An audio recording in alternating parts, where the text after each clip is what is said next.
Justin, first off, congrats on the film. I thought it was really moving, and I feel like it's going to open up a lot of like really difficult yet like necessary conversations. When you set off to make this film, what was your goal with it? Well, Sean had written it because he was living in Los Angeles and had some really close calls with some mass shootings that had happened there, and he just went home one night and just wrote this in a kind of fever, and he wrote it, to really understand and highlight the importance of gun reform, and that he wanted to do it through an Australian story. And we had an event here in 1996 that changed the country forever and created some of the strongest sort of gun reform laws that have ever existed. So it was really about sort of taking an audience into the footsteps of an individual that you get to know, that you start to recognize, that you get familiar with, and then really kind of seeing and understanding how they at their most dangerous come in contact with this weaponry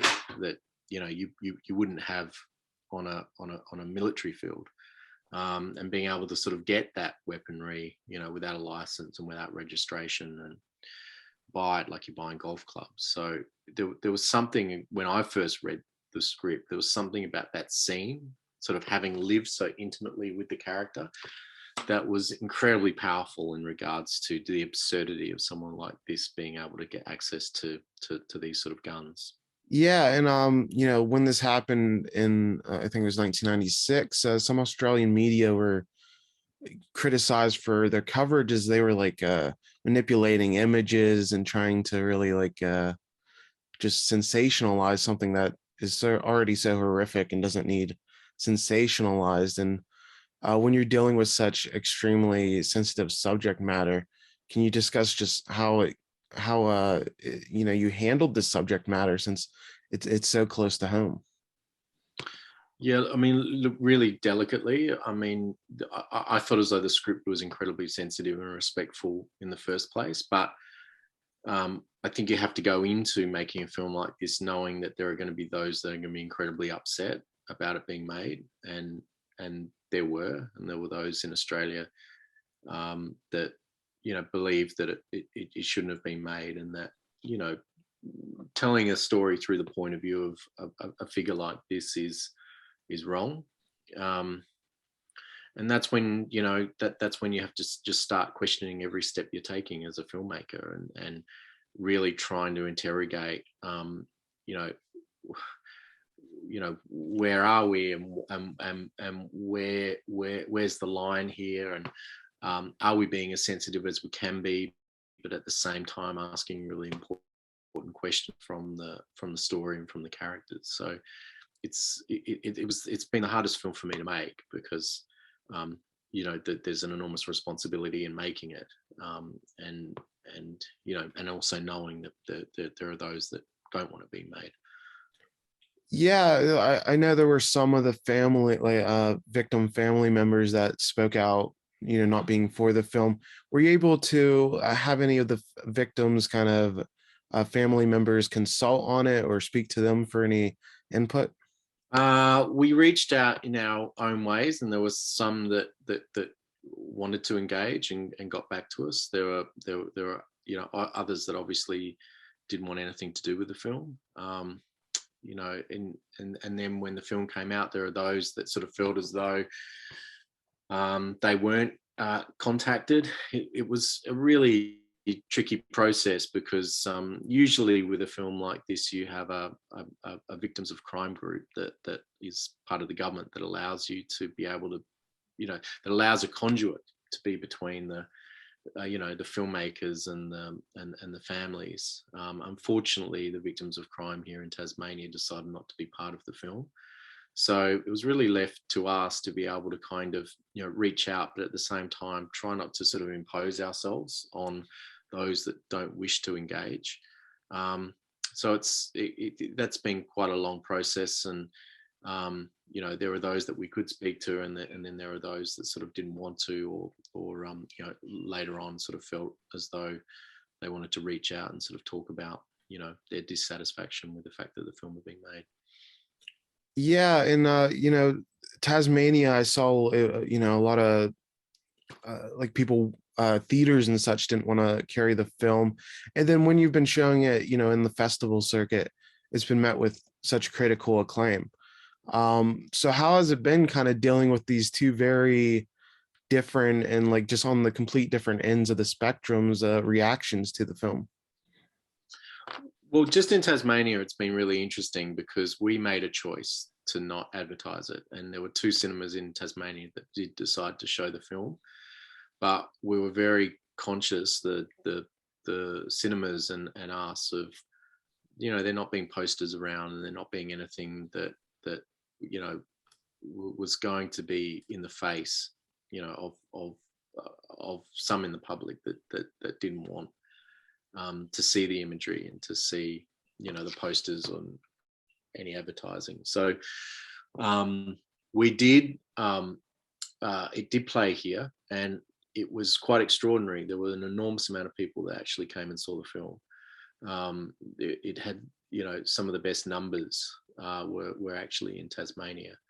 And I've been quite astonished by the sort of discussions that have happened from it. And especially from young people, a lot that were not born by 1996 or were extremely young, suddenly sort of, I guess, wanting to know and wanting to sort of understand, what this sort of deep tragedy was that, is very difficult for the state to talk about. So, it's very much so. There've been those that have been very vocal and didn't want the film made, but there's also been many that have wanted to know more about it and understand it. You mentioned how Sean wrote this after, coming into like close calls himself in America. And, there's this really poignant line at the end of the film when it's doing the kind of wrapping up ending bit where it says that no state or territory has been fully compliant with the National Firearms Agreement. And there's more guns now in Australia than before. And, this is an issue that's far more than Australia, obviously, United States and many other countries. Do you kind of feel like this film, it's sort of a warning that history can and sadly likely will repeat itself if changes aren't made to how we're dealing with both guns and mental health as well? Yeah, I think so. I mean, I think memory is really important, and it allows us to understand how we want to move forward in the future. And dark memories are things that we need to, I think, talk about and to understand. And I was deeply shocked that what I thought was super tight gun reforms in Australia, some of them hadn't even gone through. Others, there's been lobbying to loosen them. And yeah, I was staggered that there were more guns in Australia than there were in 1996, especially for an event that, is so seismic. It was so seismic here. It's a very different conversation when we start talking about America, and obviously you would be aware more than anyone of just how many mass shootings there are in America each year, to the point where it's almost daily. So, it's I understand and appreciate that in Australia, even when those guns came out on set, it was really shocking and really unusual. We just don't we just don't see them, and a lot of that has to do with the response and the reaction that was so compelling after the after the mass shooting of Port Arthur. Yeah, I did want to ask you, just doing all these screenings and showings, just it's a very human story. It'd be very easy to just completely demonize somebody that's done, the unthinkable and very much unforgivable. But, you see the person in this film it's deeply flawed and nothing's glamorized. Can you speak to just how audiences have come away from, the character of Nitram? I think really uncomfortable, because I think there is this feeling at the beginning where the family and the street and the world and this sort of character feels familiar and recognizable, that, and I think it was what was so I found so sort of interesting. I mean, even talking to people down here about him, and their memories of him are really visible. Like, you know, someone that you remembered seeing down the street, and they grew up in a pretty affluent area of Hobart, and you know, I think that's what's really powerful about the film, is that you sort of get to know this family, and you get to know this person, and you know, and they start to sort of dismantle before your eyes.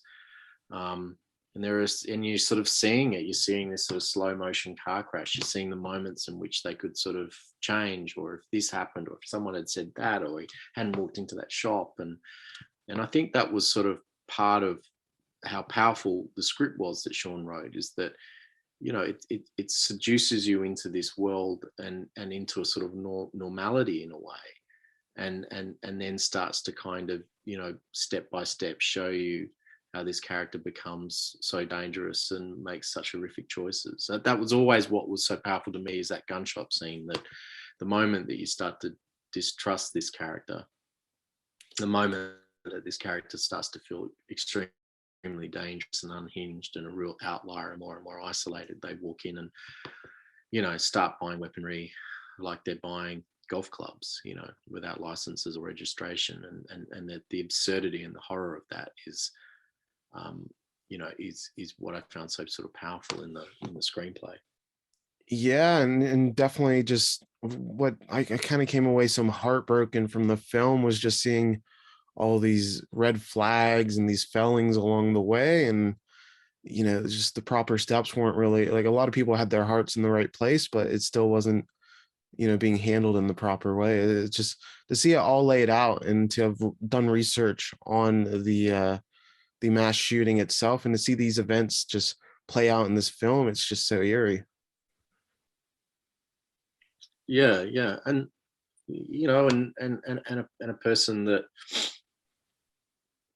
you know, is, I mean, you know, I think the film is about, there's an element of the film that is about sort of caring for each other. You know, there is a sort of that I think that there.